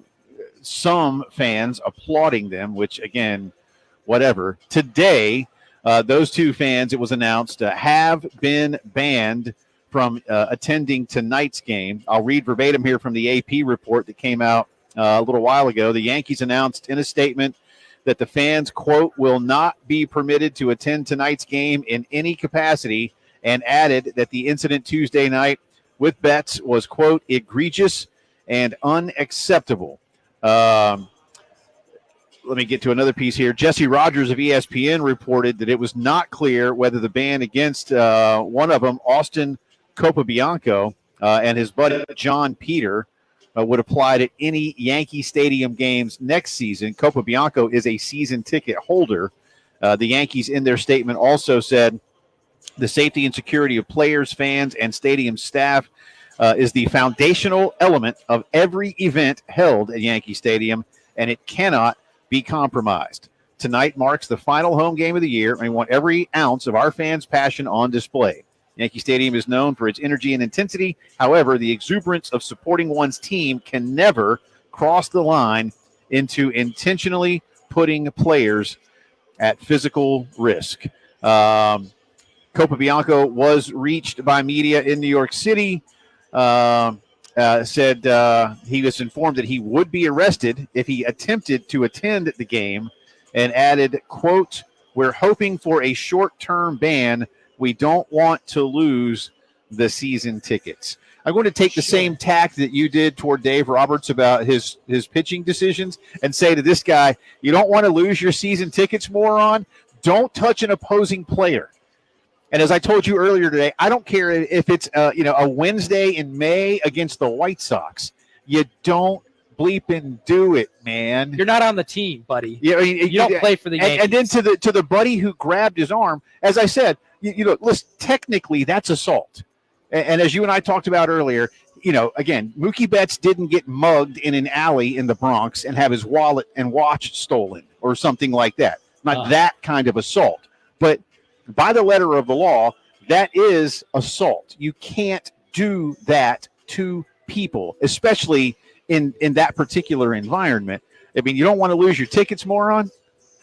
Don't touch another player. How about that? This is Yeah. really not hard. It's not. And you think like his statement about you come to our house, we're going to play defense, we're going to defend. Like, no, you're not, No, buddy. you're not. No, since when can you prove that the New York Yankees have signed you to a contract requiring you to play defense? Scream your head off at opposing players. There's your defense. There's your defense. That's buddy. the limit. Yeah, just because you wear a jersey to a game and wear the hat doesn't mean you're actually on the team. Yeah. Either. Like Yeah. that's I wish the fans there treated him like Steve Bartman got treated. Yeah. But they didn't. Instead, they were like, "Yeah, way to go, bro." No. Societal decay. No, I'm glad he's been banned tonight. I hope it's for life. I genuinely hope he loses his season tickets. You forfeited the right at that point. That's our integrated media headlines of the day. More from Colonial Life Arena when the postgame show returns.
20 minutes after 5 o'clock on this Wednesday. Welcome back into the Postgame Show. Jay Phillips and Elijah Campbell. We are broadcasting live from the main lobby, main concourse, I guess you could say, of the Colonial Life Arena, right above the ticket office. Doors are open here shortly. And 40 minutes. Exhibition game tonight, Carolina and the College of Worcester, which is Lamont Paris's alma mater.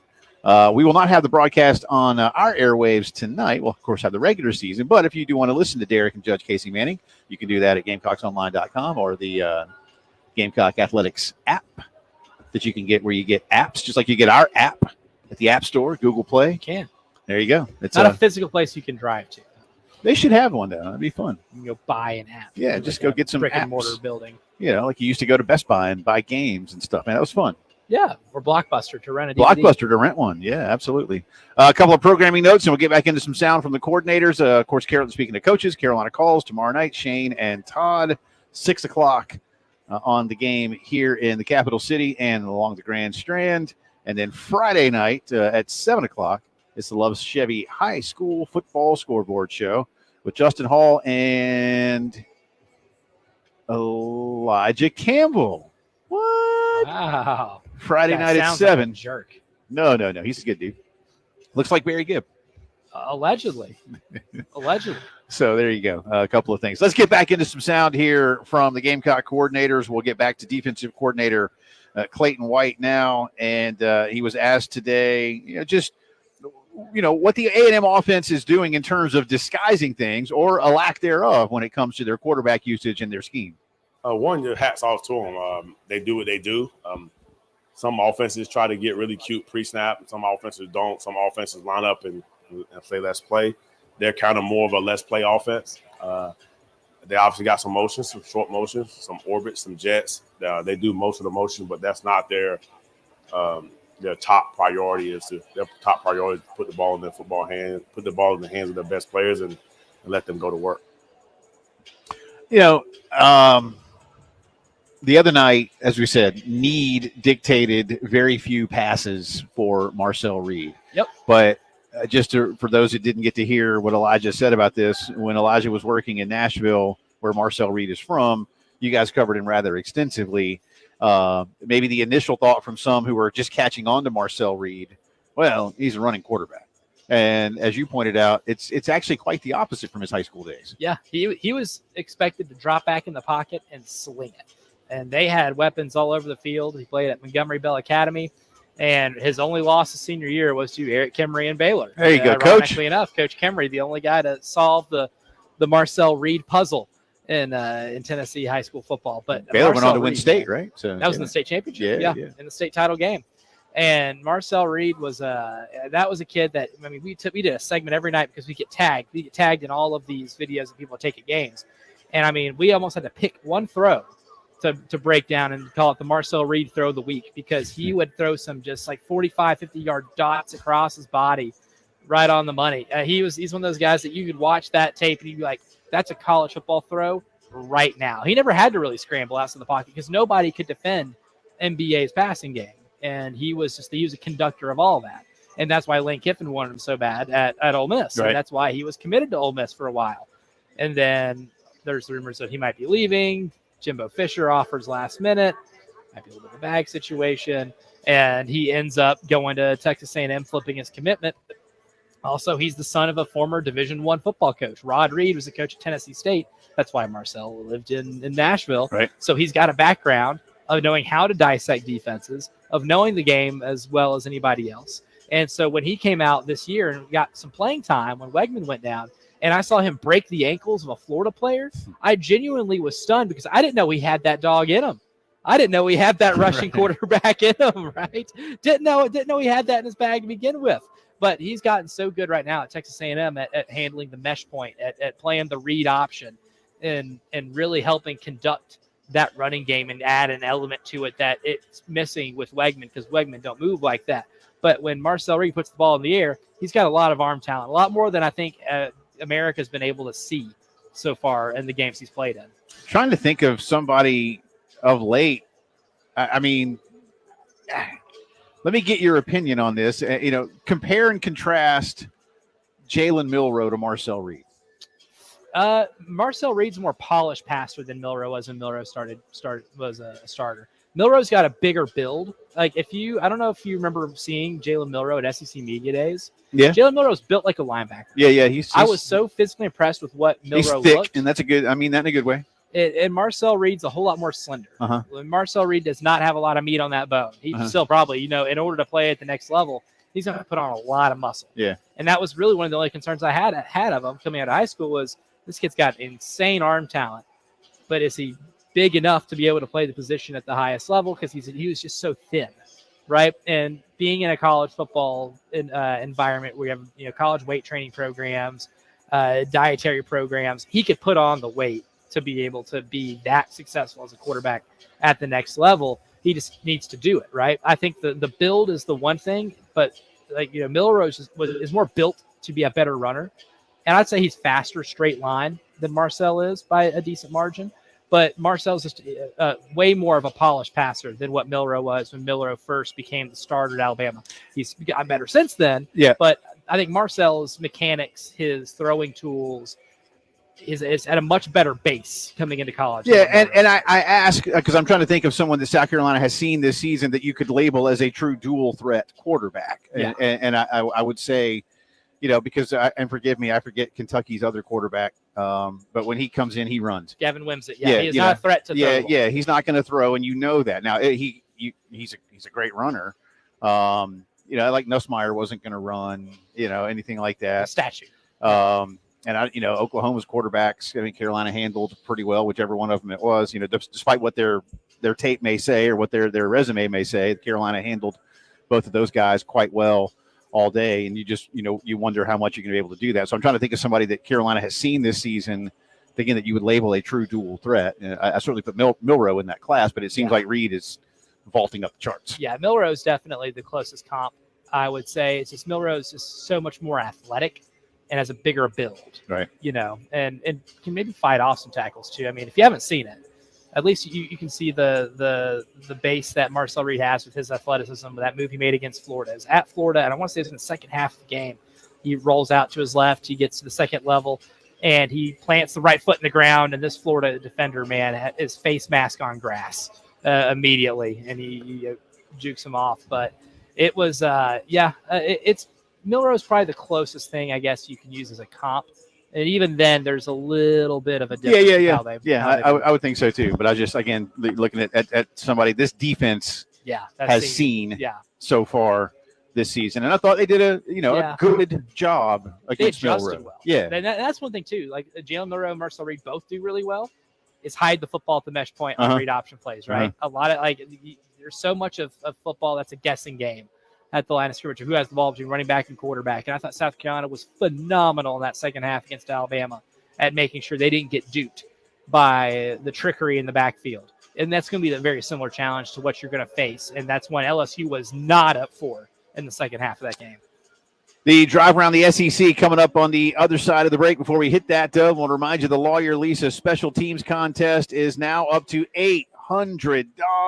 You heard me right. If the Gamecocks score a special teams touchdown this weekend, you could win every single dollar of that $800. But you got to register. 1075thegame.com is the website. Look for the Lawyer Lisa Special Teams Contest. We thank Lisa and her law firm for helping us out with this. Again, last year, it took till game 10. Somebody won $1,000, and that could be you this weekend or maybe in a few weeks.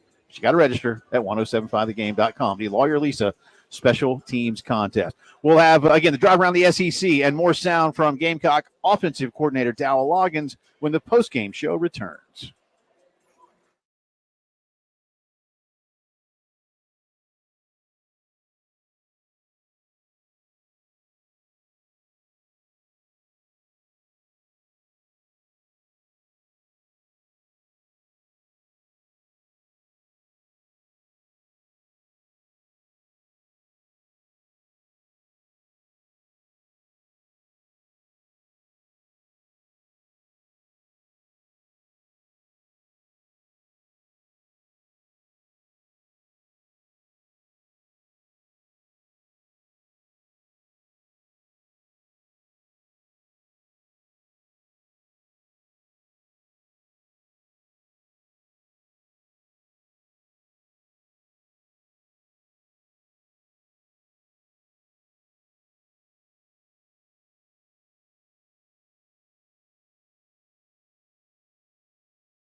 From the WIS Traffic Studios, I'm Elijah Campbell. A few accidents to get to that are causing some issues on the roadways, starting with one on Bluff Road at Highway 48 at I-77.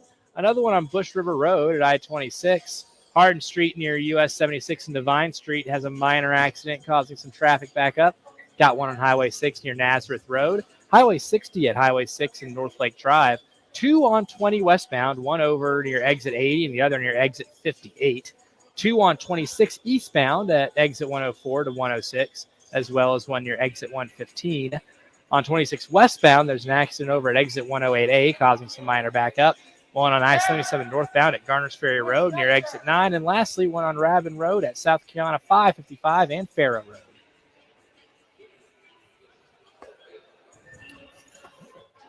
Which one of these are you? I don't know.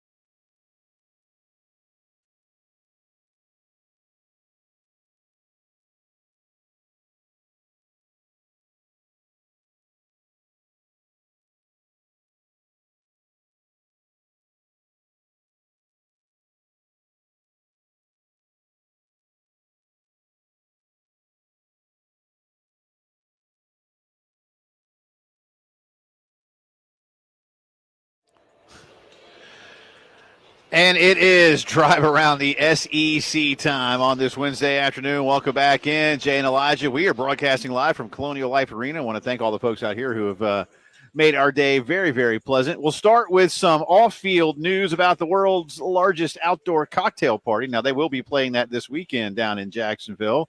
But it was announced yesterday, that in 2026 and 2027, when, what do they call it, Everbank? Does that sound right? Something like that. Where the Jaguars play. Well, the Jaguars play all their official home games. That's their right. Real away games. The one in Jacksonville will be completely renovated for a couple of years. The Jags will be moving out as well. The 26 version of Florida, Georgia will be held at the Mercedes-Benz Stadium in downtown Atlanta. And in 27, it will be played in Tampa at Raymond James Stadium. I was really hoping they would do what they did about 30 years ago and play on campus. That would be a novel idea. But both schools basically admitting, in a good way, I guess, hey, the guarantees that we get for playing this game at a neutral field and selling 50-50 tickets for $11 gajillion is just worth too much money to us. They did the home and home thing once, and they enjoyed it. I think Florida won both of those games back in the 90s under Steve Spurrier. But for them to do it just 2 years. But that's all it's going to take is, I guess, so they will play this year and next year in Jacksonville, and then that ballpark shuts down for a couple of seasons. And they have, they're basically, I don't know if it's officially official, but they are going long-term in Jacksonville once the renovations are done. Yeah. Yeah. Because I think Jacksonville's trying to put a roof over there. They're doing, they're doing a lot. I don't know if they're putting the roof on it or not. I know they're wanting to host another Super Bowl eventually. You put another cruise ship up the river? Because, I have heard horror stories from former colleagues who have worked that Super Bowl as to how bad that setup was. It's unfortunate because look, Jacksonville, Florida, it's a fine town. I've been to several events down there. I've been to multiple Gator Bowls. I went to see the United States soccer team play down there before the 2014 World Cup. But it's not Atlanta. It's not Philly. It's really not even – it's kind of like Charlotte, I guess. But, no, there's not tons of hotels. There are places to stay down south towards Ponte Vedra, and all the PGA stuff, or out on the beach. St. Augustine. But, St. Augustine's only about 30, 45 minutes away, and it's really fun. But in terms of in the city, no, they do not have the hotels. And, yeah, they did have to bring a cruise ship up the river to basically serve as a hotel during the Super Bowl. But anyway, Georgia, Florida, again, 26 in Atlanta, 27 in Tampa. Meanwhile, this weekend's game is going on. It's the afternoon game on ABC. Let's see. Georgia is still a 16. I'm looking at the latest odds here. 16.5-point favorite. Ole Miss going to Arkansas. That is now Mississippi -7. Auburn is hosting Vanderbilt. Tigers -7 in that one. Maine and Oklahoma, no line on that game, I guess, because that's a AA game. UMass and Mississippi State. Mississippi State might win a game. They're 18-point favorites over the Minutemen. They will not be 18-point favorites over anybody. Even earlier this year when they played Toledo and got their teeth kicked in. And 18-point favorites. The Tennessee Volunteers remain 16.5-point favorites over Kentucky. Again, I expect Tennessee to cover that spread. I think Vanderbilt's going to cover against Auburn. I think Ole Miss will cover against Arkansas. And I do think Georgia. I'm going back and forth on Georgia, Florida now, man. That's a lot of points. I think Florida is playing better football. Better football and with house money can sometimes be a dangerous combination. Well, like you and I said yesterday, to talk about house money, Florida may decide to hit on 17 if they were playing blackjack. You would probably not otherwise do that unless you're foolish or drunk or you happen to know that a 3 or a 4 is what the dealer is going to give you next. But counting a little bit, so do a little minor card counting. But otherwise, you probably don't want to hit on 17. But Billy Napier may go, hey, what the heck? Now, if he does it too many times, people will go, Billy, quit hitting on 17, dummy. Or you start going for 4th down every time. Maybe he learns from his mistake at Neyland Stadium earlier this year, where he had a chance to go for 2 in the win, and he cowarded his way out. Yeah. Maybe he will coach with a little bit of courage. That's right. We'll see. But there you go. That's the games for this weekend. Back to some sound now from Dowell Loggins, Carolina offensive coordinator, speaking today. And Terry, cut number 3 on the Dowell Loggins list, please, sir. This is Dowell preparing for the A&M-D. Yeah, I don't think anyone's figured it out yet because LSU's got 2 first-round tackles, and they struggled against this team. It's a really good team. It's really, really talented. You got to make sure that you maximize your strengths and minimize your weaknesses, and make sure that everyone has a plan to handle the details of the assignments. And you got to, the bye week you do a little bit in Texas A&M, but not a ton because you're really working against your own defense, and it's more good on good than it is when you practice. You're not ahead that way, but when you dive into the plan, making sure that you're doing the things that your guys do well, and the things that you struggle with, you're trying to take out, because this is a good team that can attack, and they're going to cause stress like they have for the last 8 weeks in this league. A&M beat Arkansas by 4. A&M then beat Missouri by 31. Then went to Mississippi State and won by 10, won by 15 last week against LSU. That's their last 4 games, Elijah. Arkansas is playing better football than a lot of us expected. Missouri is playing worse football. But you look at those 2 games, I don't know what South Carolina can take from what those teams wanted to do or did do offensively. I feel like Carolina A&M this weekend may resemble more of the Arkansas matchup than any of the others that we just mentioned. Again, the A&M Mississippi State game, I don't know what the over-under was in that game, but they scored 58 total points. So that's a much larger number than what we're expecting this weekend. So, but 21-17, somewhere in the 20s feels about right for these two. But what does Carolina take from that offensively to try to go up against this defense? Yeah, I mean, it's one of those things too. Like Arkansas, with a mobile quarterback, was able to make some plays. And from what I've gone back and watched the Arkansas game, Taylon Green did a lot of his magic outside the pocket. Arkansas did a lot of what Dowell Loggins mentioned in the cut we played in the last 2 segments ago, where they're moving the pocket a lot, right. And not maybe Arkansas not as much triple option, so to speak. But I mean, Bobby Petrino, Dowell Loggins is from the Bobby Petrino coaching tree of offenses, and Bobby Petrino knew that if he wanted to maximize that Arkansas offense, he's going to have to get his mobile quarterback outside the pocket and move the defense from side to side, and be able to buy as much time as possible to be able to make throws. And Taylon Green did a fantastic job for a lot of that game in helping them move the ball. At the same time, he still fumbled the ball a couple times. Right. There were still some protection breakdowns still, because that A&M defense is that good. But if there's a more of a model, you go back and watch that Arkansas game and compare a lot of the similar strengths that Arkansas has that you have, And therein, you might find a way to be able to keep your offense good enough to hang around. Missouri, on the other hand, just got beaten over the head with a bag of hammers for 4 quarters. They suffered a little bit of adversity when they had a big offensive touchdown called back by penalty, and then they quit. Missouri quit. So not only do you not resemble Missouri offensively in your appearance and your play style, but Missouri also quit. That is how you not respond to adversity against Texas A&M. So if we're looking at teach tape on maybe how to find a blueprint to keep yourself in this football game, there's a lot more of that in the Arkansas game than really almost any other game you will find on A&M's schedule this year. That's our drive around the SEC, brought to you by Herndon Chevy. Stop by the showroom, see why Herndon makes you smile. Together, let's drive.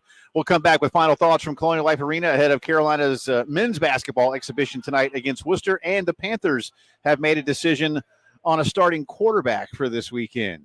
Dun, dun, dun. You're listening to the Postgame Show.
12 minutes in front of 6 o'clock here on a Wednesday. Jay and Elijah, final few minutes of the postgame show. Again, thanks to the entire staff at the Colonial Life Arena, Alec and his crew, for helping us out all day long, even letting Bill Gunner in this morning. How about that? That deserves hazard pay, if nothing else. That is honestly very brave of them. We're getting ready to make Terry Ford earn hazard pay. If you are a South Carolina women's basketball fan, and you know who you are because there's a lot of you, and you would like to see the team take on East Carolina on Sunday, the 17th of November. That's a matinee, if you will. We got 3 pairs of tickets to give you right now. So 3 winners, a pair each, callers 4, 5, and 6. And Terry Ford's going to take care of you, 803-404-6100. All right, women's basketball versus East Carolina, Sunday the 17th. Got 3 pair to give away. Callers 4, 5, 6, and Ford's going to hook you up. Good luck from us here at the game. Bryce Young will make his second straight start for the Carolina Panthers on Sunday. Running back Jonathan Brooks is likely to make his NFL debut after rehabbing from surgery after leaving the University of Texas. That's good news. So that is, of course, Deontay Johnson got traded yesterday. So this is a bit of a, no pun intended, trade off. Don't really expect the Panthers to beat your Nolans Saints. Buddy, have you watched my Nolans Saints? I have. Well, I watched them play Denver. And so I was excited about that because I'm a Broncos fan. It's bad. It is a dire situation. It is. I don't know if it could be worse. Funny enough, I was able to get 2 tickets. Taking my girlfriend Mira out to watch this game. She went to college in Louisiana, so she is like a de facto Saints fan. That's cool. Never been to an NFL game, and I'm treating her. You tell her to there's no going band.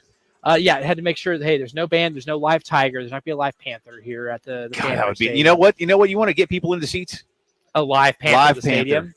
And then the loser has to be chased out of the arena by Loser doesn't leave town, buddy. No, you're stuck with this Loser, panther. Loser doesn't leave the stadium. And the Panther is favored by a lot. The loser may ultimately leave the Panther. Yeah, it may have to. But yeah, ironically enough, should we go to our first NFL game ever? And it's 2 of the worst teams in the NFL. Well, that's cool. 2 of the worst. I guess those were expensive tickets. They were $19 each, Jay Whoa. Phillips. $19 each. That would have been expensive 50 years ago. Yeah. Oh, that would have been expensive. It's a you know what, man? It's a good solid. Have you been to that stadium? I never have. Oh, This no, is okay. my first time ever going to the stadium. It's you know what? I like it. It's good. It's good. It's not fantastic, but it's got some cool areas and there's lots of good sight lines. I don't know where you're sitting, so if you're sitting way up, then maybe that's a little bit different. I'll be honest with you. I've never sat way up in that ballpark, but I've sat in the end zone. I've never sat in a suite, but I've sat in a couple of the like club areas, and I've sat down low one time. It's a good park. I mean, based off all the pictures of the tickets I was looking at, there really wasn't a terrible option. No, there's not. It's got good. It's a good stadium, which is I mean it is. You'll like it. What time's the game? It's a noon. Okay. Or not, it's 1 o'clock. The 1 o'clock game. All right. Well, that's good. Kicks. But Bryce Young starting. Andy Dalton's still hurt. He and his family got in a car accident the other day, and he's got an injured thumb. And so Dave Canales doesn't think that Andy Dalton is ready to go. So Bryce Young will get the nod on Sunday against the Saints. And again, it's expected that Jonathan Brooks will make his debut. He was a second-round pick of the Panthers last year, once again out of the University of Texas. Just looking ahead real quick here, final thoughts. Again, tonight at 7, so the doors open, and there are some fans lined up outside or along the fountain ready to come in here in just a little bit. Again, doors open at 6 for this exhibition tonight. Carolina men against the College of Worcester. We asked Derek Scott a little bit earlier, what are you most wanting to learn tonight? And he mentioned more than anything else what you might expect. Just, what some lineups look like. I mean, a starting 5 tonight may not be a starting 5 on Monday against North Florida. Lamont will have some work to do with his staff, but just different combinations. Certainly, I think, you got on this team now. I don't want to say the 2 best players, but certainly amongst your best. Cam hasn't even played an official game yet, but Between Colin and Cam, you've got some Columbia kids, if Yeah. you will, that are Some local ready. folks Some there. local anyway. I mean, I know Lexington folk don't like me to say Columbia, so I won't. But nevertheless, from the Metro. You can get roasted for that. Yeah. That's like over in Dallas. Like, don't call Fort Worth Dallas. One. Yeah. No, there's a difference. It's Fort Worth, so I know you Lexington folk. But anyway, local flair for tonight. So looking forward to seeing what this team can do. And again, expectations. Be in the mix in this conference, because if you're in the mix in the top half of this conference, you feel like you're in good shape nationally as well this season. Yeah, they're raised. I mean, Yeah. anytime you win 26 games in a really good conference, finish third, and have the season that you did, yeah. I mean, even though you did lose players, a pretty good, three really solid players that started a lot of games. And Derek mentioned how good or how important the backcourt is to one's success in college basketball. Yeah, even if you lose those, you're still going to be expected to raise your level. Because in today's college basketball, you can get older, bigger, better, faster than ever before. There's going to be a lot of expectations on this team. I expect this team to be in the top 10 in the SEC and make the NCAA tournament. Yeah, I think that's fair. That's fair. Terry Ford, thank you, sir. Good stuff. And again, thanks to Alec and the whole staff here at CLA. Thanks to Brad. Thanks to Derek and everybody that stopped by throughout the day. To Jeannie for helping us out. For Elijah, I'm Jay. We'll do it all again tomorrow. Y'all have a great rest of your Wednesday. See ya.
From the WIS Traffic Studios, I'm Elijah Campbell with a few accidents to get to you. They're causing some issues on the roadways. We're going to start off with some good news, though, and that's that the accident on 26 westbound over at I-126 and exit 108A has since been cleared, so traffic moving much more smoothly on 26 west. Still have an accident on Rabin Road at South Carolina 555 near Farrow Road. 2 on 26 eastbound.